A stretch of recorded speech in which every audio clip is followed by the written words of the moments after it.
Hey everybody, welcome back to the channel, Sabaton Army. We've got another great one for you tonight. We're finally getting around to Fields of Verdun. Been on the list for a long time, but it's finally made it to the top. So tonight we're going to be checking out Sabaton's official lyric video first. Then we're going to watch the Sabaton History for Fields of Verdun. And we'll wrap up the deep dive with a live performance. This is going to be the Wacken Open Air 2019 performance with Thobe or Thabi. I don't know who that is. I don't know what that is, but they're performing with whatever Thabi or Thobe is. So I'm going to check that out, and I'm excited for another deep dive and another great Sabaton song. Today I was making a new playlist, and I was going through all the stuff that I've reacted to on this channel, making a playlist of all my favorites. And damn, Sabaton loaded up that song list, man. I'm telling you what, Sabaton's got a lot of great songs. A lot of great songs. All right, so not going to waste a lot of time with promo. You know the deal. Like, comment, subscribe, join the Patreon, all that good stuff. So got that out of the way. Let's go ahead and jump into the official lyric video for Fields of Verdun. Here we go.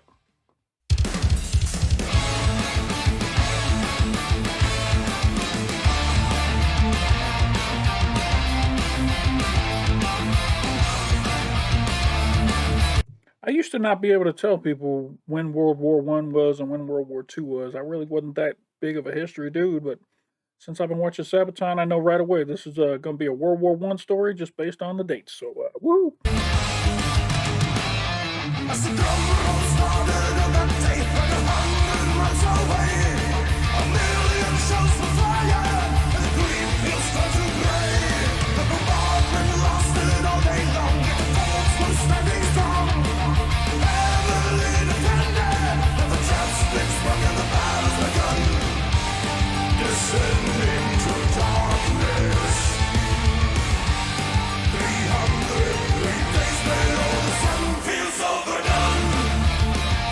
And the battle has begun, no way to run. Father and son fall one by one under the gun. Thy will be done. And the judgment has begun, no way to run. Father and son fall one by one, feels overdone. Though a million shells have scarred the land, or masked the upper hand. From the ground about to trenches, where the soldiers make their stand. This song is great. I love the rhythm. I love the cadence of the vocals. Everything's rhyming like it's supposed to. This is a really, really, really good song. Why did I wait so long to get to this one? Why haven't more of you requested this? Slowly turn to mud, and the quickly start to flood. There's a weight in every corner. It's the guy back in the trenches of blood. Descending to darkness. 303 days below the sun feels overdone. And the battle has begun, no way to run. Father and son fall one by one under the gun. Thy will be done. And the judgment has begun, no way to run. Father and son fall one by one, feels overdone.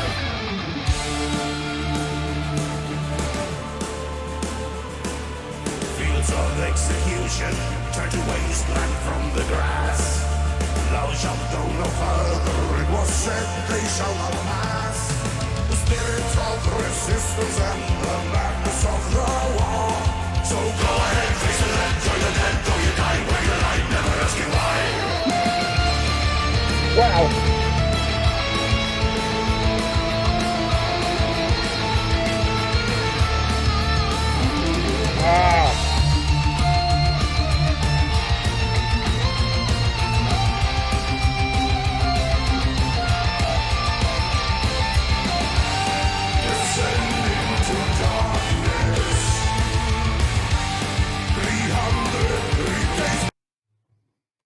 They shall not pass. Isn't that from Lord of the Rings? Isn't that what's his name?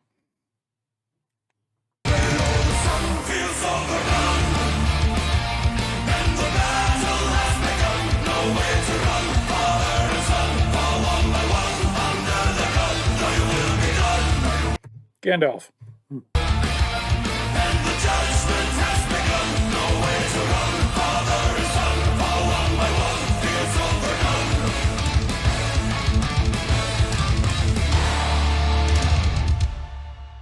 Hell yeah. Hell yeah. I like that one a lot. Hell yeah. Man, I never know what I'm going to get with Sabaton. I got a few songs that when I listen to them, I'm just like, oh man, I did not really like that song too much. And every now and then a gem comes along. Fields of Verdun's going to be on that list. All right, we are going to check out the Sabaton history. I used to do these Sabaton histories on the end, but I kind of like them in the middle. Because if you do the live next, and we go from listening to the song to listening to the song, and then we're in the history. As break it up a little bit, we'll do the listen to the song, check out the history, and then we'll close out the song with an awesome live performance, which save the best for last, right? So let's not waste any more time. This looks like a short history lesson. It's only 14 minutes long. Don't know what I'm gonna do with all this spare time. You know, I like to do stupid long reaction videos, but let's go ahead and jump into this one. It looks like we got Indy and Joachim from Sabaton, and here we go.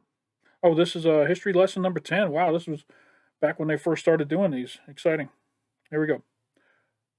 The Battle of Verdun was the longest battle of the First World War, lasting over 300 days, and yet the attacking German army was unable to break through that symbol of French national pride. And our song Fields of Verdun from our upcoming album, The Great War, is about that battle and the French slogan of courage, they shall not pass.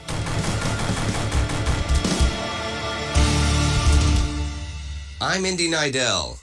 And I'm Joachim from Sabaton, and this is Sabaton History. Now he's going to tell you a little bit about the song and the album, but I'm going to give you a little Verdun history lesson. In late 1915, German Army Chief of Staff Erich von Falkenhayn was...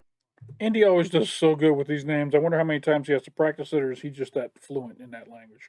Erich von Falkenhayn. Oh, very nice. looking up and down the map of the Western Front. It had been more than a year since the stalemate and trench warfare had begun there. This is during the First World War. The home front was already suffering under the naval blockade, and he feared a war of attrition that the German Empire could only lose. He needed to go on the offensive. To Falkenhayn, the weakest point of the Western Front was the British sector, and attacking at Artois could, he believed, lead to a decisive breakthrough that would collapse the whole Western Front.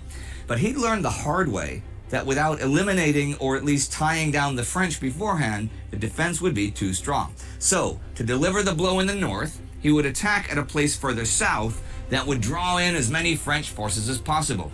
It must be a place the enemy could not afford to lose for strategic or propagandistic purposes, and would thus fight until wiped out. Such a place was Verdun.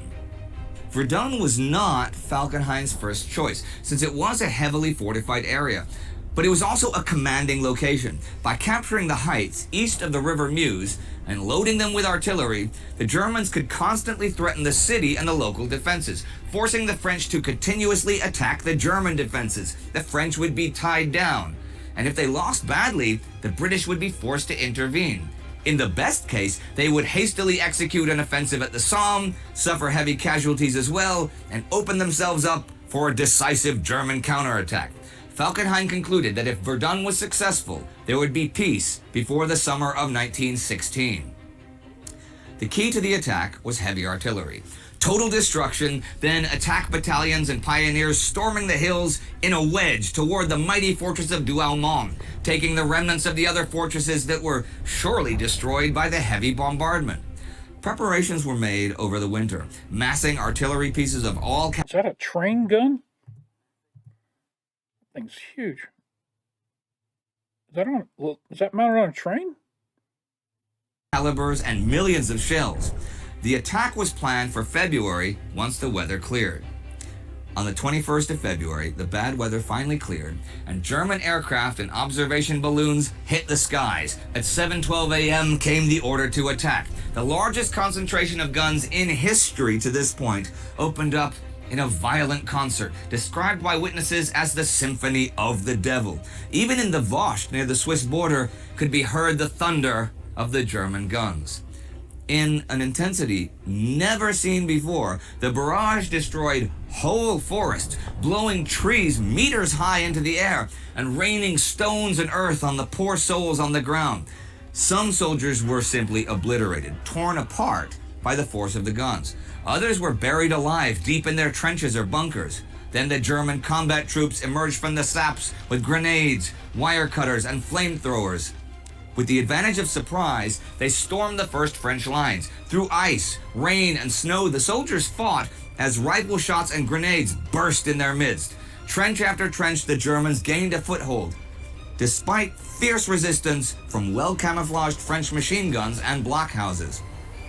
Thing is, for French Army Chief of Staff Joseph Joffre, Verdun wasn't that important, at least militarily.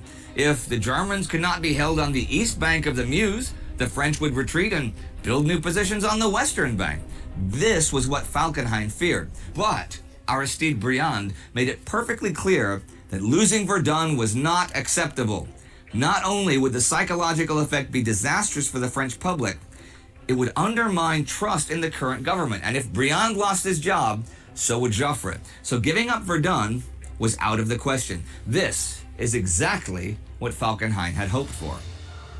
However, though the Germans advanced the first weeks, it was not nearly as far as Falkenhayn had calculated, and the French had brought in reserves and Philippe Pétain to lead the men. The most important heights were still far away and under French control, and taking the fortress of Douaumont was the key to those heights. Unlike the big fortresses in Belgium that had quickly fallen to modern heavy artillery at the beginning of the war, the French had used a stronger special concrete for Douaumont that just would not break, and the fortress soon seemed like an island in an ocean of fire and shrapnel. Small platoons of German soldiers that crept towards the fortress in early March found that it was actually mostly empty, and the strongest fortress of Europe was thus taken by a German officer with a pistol and a lot of guts. Fort Douaumont is for many the symbol of the Battle of Verdun. The Germans celebrated its fall, but Douaumont was a trap for the men inside. Every direct artillery hit put out the lights, and the men cowered in darkness for days, living in their own waste, sharing their food with rats and lice, while the stench of the dead and the screams of the wounded haunted the long corridors. But you know, this was actually still better than soldiers outside the fortress walls had to endure in the meat grinder that was Verdun. The French just had one supply road out of range of German artillery. Only trucks for military purposes were allowed to use that road, and soon over 3,000 trucks a day were bringing men, ammunition, and supplies up the road. If one broke down, it was simply pushed off the road, which became known as the Voie Sacrée, the Holy Road.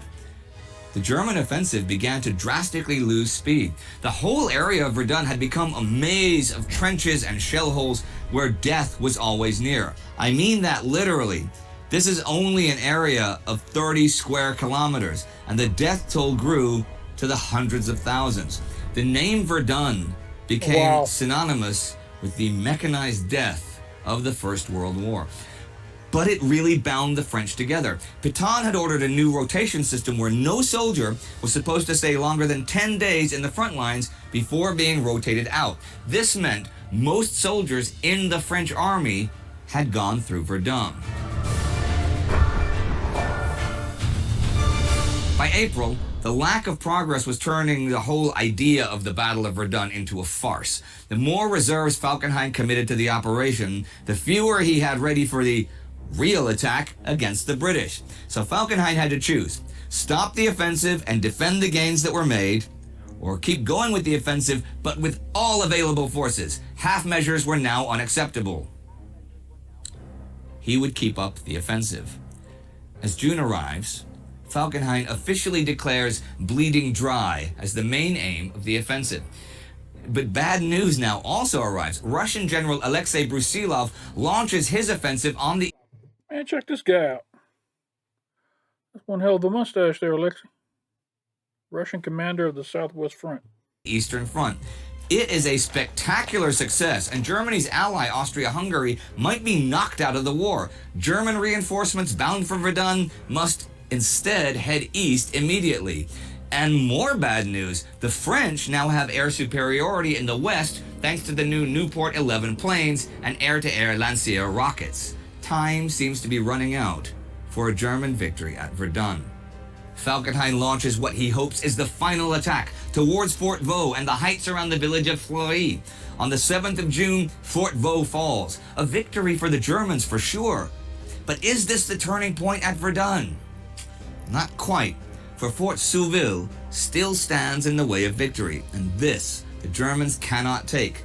June marks the limit of their advance at Verdun. On June 23rd, French General Robert Nivelle gives his famous order, "Vous ne les laisserez pas passer, mes camarades," which was later shortened to, "Ils ne passeront pas." They will not pass, and indeed, they do not. The French hold out in June, and on July the 1st, the British relief attack begins at the Somme. The pressure there forces German reserves away from Verdun to the north. So many explosions going off in this country that they're just all flat. Everything's been flattened by artillery and bombing, and it's just crazy to see that landscape. With the Russians still advancing in the east, there are no options for Falkenhayn available. He must dig in at Verdun as the three largest battles in history to this point all rage simultaneously. But by August, Pétain has a 7-1 advantage in artillery, and the German positions are pounded day and night. And as if things aren't bad enough, Romania joins the Allies. A new front and hundreds of thousands of new enemies emerge overnight for the Germans. Falkenhayn has lost the confidence of his Kaiser and then loses his job. Paul von Hindenburg and Erich Ludendorff take over running the German army. That, of course, does not mean that the battle is simply over, but it is France's turn to attack. Pétain brings in two 40-centimeter caliber railway guns to fire 900-kilo shells. That's Wow. around a ton each on Fort Douaumont, which finally cracks. 8 months after its fall, the French retake the fort in early November, and their counterattack is relentless. What the Germans captured over months of fighting, the French now retake in mere hours. By the end of 1916, the front lines are nearly back where they were in February. For a few kilometers of land, hundreds of thousands of men have died. Another case of the price of a mile. I mean, what did they say? 800,000 guys died in this? Over 2 million, 4 million shells fired, and all they did was trade a mile on a map. Horrible. The Battle of Verdun lasted 303 days and nights. Estimates of the total casualties run as high as 1 million men, though it was likely closer to 700,000. But still, it was the longest battle of the First World War. And for many of the war's soldiers, it was the epitome of brutal, mechanized modern war. Many veterans would later remember Verdun by its smell, the mixture of gas, bodies that lay for months unburied, and the mass graves that were churned up by artillery fire. Corpses that laid for months in the dead zones of no man's land were mummified, the faces frozen in their final expression before death. The soldiers advancing into the forward trenches often had to stomp over the corpses and body parts of their dead comrades. Only the flies and rats thrived at Verdun in 1916. Before Joachim talks about the song, I would like to spoil the moment with a side note. It has been accepted history for a century that Falkenhayn's intention was to bleed France dry at Verdun, but this may not be the case. Falkenhayn claimed that this was his plan from the get-go, and he wrote about it in his 1915 Christmas memorandum to the Kaiser. However, the Kaiser never mentioned such a memorandum, and there's no actual evidence that it ever existed. Falkenhayn may well have made all of this up as an excuse after the fact to explain away his failure. I did a whole episode about the Falkenhayn controversy on the Great War Channel. The link is in the description. And now, back to Sabaton. Okay, so new album, bunch of new songs. Now, how was it writing Fields of Verdun specifically? Oh, to be honest, that was one of the harder ones. Yeah? We didn't know where to start, from which angle to cover it. I mean, we were stuck in a mountain of information, but then we just thought, well, let's just start and see where all this info that we have now read takes us. And that actually, I always imagine when I see Sabaton songs that they come up with an idea for a song. In this case, let's say Fields of Verdun, and then they study it and they come up with all the interesting facts about whatever the topic is, and they'll write down a sentence about each individual fact, and then maybe they'll come back to those sentences and come up with a line, a verse that might be poetic off of that each individual fact, and then they have an idea for a song, and they just kind of maybe piece and part these different events into the song. That's just in my mind how I picture them writing these songs when they do them. Actually, it started to work out, you know. Now, this album, The Great War, all of the songs have to do with the First World War. Yes. But is it a concept album like Tommy, where you have to follow a story? Or... Oh, yes and no. Let's say it's got a red thread you got to follow or something. Okay. All events covered on the album Yeah. happened during the Great War. Yeah. But they're not chronological ordered. Okay, so it's a Great War theme without being the Great War concept. Yeah. Like if Julio Iglesias, and he does an album, and all the songs are about love. So he's got a theme. Exactly. He's got a theme on his album. Well, that's a good name for it, a themed album, because it's not a true concept where we follow it from the beginning to the end. Because of this particular part of that themed album, you're going to be doing a few things in Verdun this spring and summer, yeah? Yes, but you weren't supposed to say that because that's a secret. You never heard that shit. You never heard that. We could... Is Indy sitting on the Union Jack? I don't know how, I might be a little offensive for the folks over in Great Britain for you to be sitting on their flag. I know if that was an American flag, I might take a little bit of offense to it. And a little bit of history, y'all might not. Those of you who know me know this already. Those of you who don't know me, I was actually born in England, in Peterborough. So kind of hurts me a little bit to see him sitting on a Union Jack there. So you need to stop using flags as seat cushions there, Mr. Nidell. Cut it out if you really want. No, but... never. Oh, never. This is live. Yes, this is live. Wow, we're going live. Yeah. Hi, Mom. For now, here is a few seconds of some of this unreleased music from the song Fields of Verdun from the album The Great War. Fields of execution turn to wasteland from the grass. Thou shalt go no further, it was said they shall not pass. And that's it for today. But we'll see you next time and every time. Hold on, was there an official music video for this? I didn't see that. Oh, sorry, he's wrapping it up. Here we go. On Sabaton History.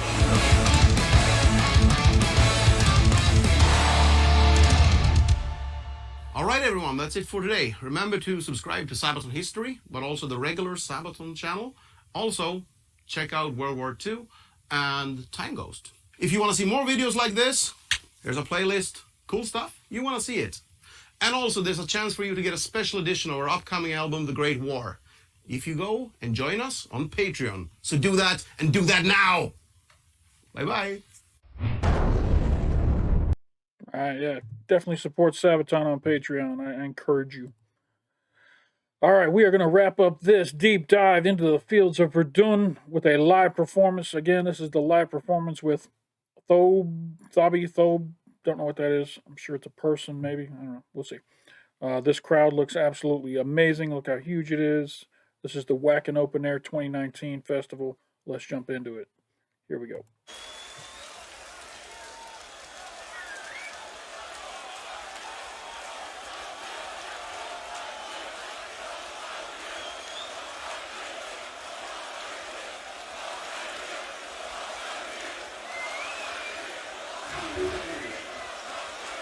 Good evening, Wacken!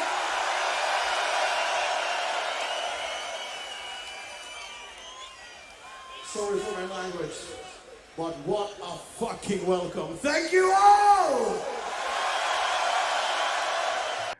I get a little sad because, I think to myself, man, I think I'm ready to see Sabaton live. If they ever come to the States, I'm going to try and get tickets. There ain't no way, unless they go to a big rock festival, there's going to be a crowd like this in the States. I mean, in one way that's cool because I'll be able to get in a more intimate venue, but I really want to have an energy of a crowd like this, man. This crowd just, you can't help but have a great time in a crowd like this, man. With just energy for every song. So, if and when I do go see them here in the States, I hope it's a good venue. I want the crowd to be able to feed the band. The band needs that energy from the crowd, and it's nothing but pure 100% nitroglycerin coming from this crowd. Looks like the fucking area is packed all the way into the back. How Jesus. is still there? Jesus. Jesus, that crowd. Wow. Oh, you know what? Really, really special show for us tonight. 20 years as a band for Sabaton this year.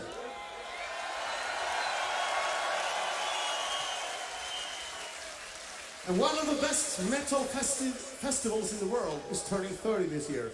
Will you give it up for Verdun? So we thought we were gonna play you some old shit. We're gonna play you some new shit.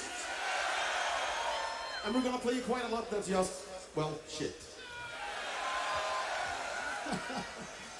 Anyway, let's get started with something from our latest album, The Great War, shall we? Now, funny story about this song. We were kind of bored, you know, about writing songs. So do you guys remember old guitarist Tube, right? Yeah. And for one of the songs, we called him up and said, hey dude, you wanna, you know, write a song together and drink some beer? Like we do, we're Swedish. And so actually Tube wrote one song together with us on this album. And we'd like to perform it now. And if we were smart, which we aren't really, but if we were smart, we would have Tobbe here tonight, since it's the anniversary, to perform that song. Well, I definitely didn't pronounce Tobe, if that's how you Tobe. I definitely didn't pronounce it that way, so let me get it right once, maybe, Tobe? Song with us. So, I'm gonna go out on a limb and take a wild chance. Torbjörn Englund, are you on stage tonight?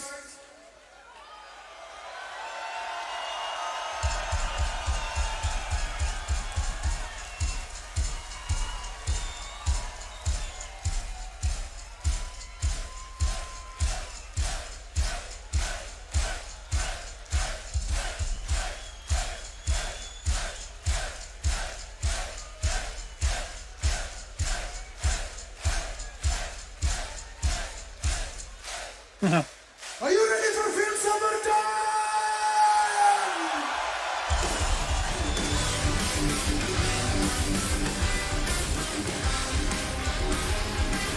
I gotta check my sound. This sounds kind of quiet.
Built up for Verdun!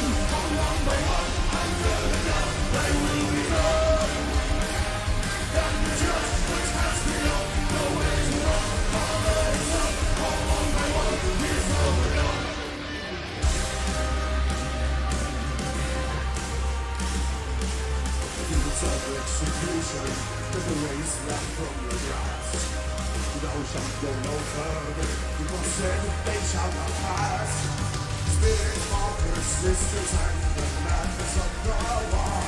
So go ahead, ladies and gentlemen, come back with like the rusty one. To bring you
Nice. Nice. Man, that crowd. How many of you were at that concert? Hell, that was right before COVID kicked in. That was probably the last big festival in Europe before everything got shut down. Man, I really miss going to concerts. Really miss going to concerts. Oh, all right, it's another good song. Another good song by Sabaton. Definitely going on my playlist, and it was a lot of fun. Fields of Verdun. I'm glad we finally got to it. I did not catch the name of the people who requested it. I wish I would have. I'd given them a shout out. So if you did enjoy this reaction, give me a like down below. It doesn't cost you anything. Helps me out a lot. Makes me feel good. I appreciate it very much. Appreciate all the comments you guys have been giving me in the comments section. And thank you to all the new subscribers. Channel's been growing like wildfire, and it's all due to you guys tuning in to see this old dude over here in the States check out some new music. And I'm having a blast doing it. I get to really discover a lot of cool new music to sing around the house. I've been jamming out to a lot of the stuff I've been reacting to lately. I've got a whole new playlist going now in the car, so it's a good time. That's all I got for this reaction. If you want to support the channel on Patreon, there's a link up here in the corner. There's a link in the description. And that's all I got for today. So, hey, appreciate you stopping by. Don't forget to come on back.